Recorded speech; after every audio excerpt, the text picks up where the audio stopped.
Mga kamamis at mga ka-espesyal, good morning. Sino ba yung astronaut? Aray ko. Yan na. Nagva-vacuum ako. Si Mister, galing ng hospital. Meron po siyang blood chem ngayon. Blood chem niya. Para matignan kung maayos ba ang kanyang pangangatawan. Yan. Kailangan po niyang magpa-check up, magpa-examine para po maayos siya at ang kanyang kalusugan ay maganda rin.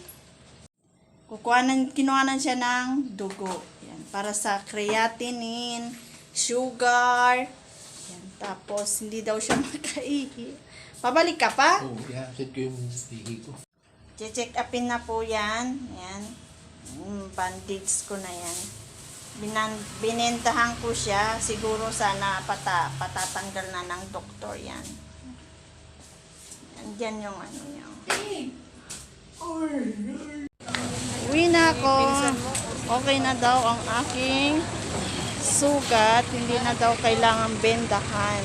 Wiwiwi muna ako bago ako umuwi. Ihing-ihi na ako. Good morning mga kamangis. Magpapalengke tayo. Late na ako.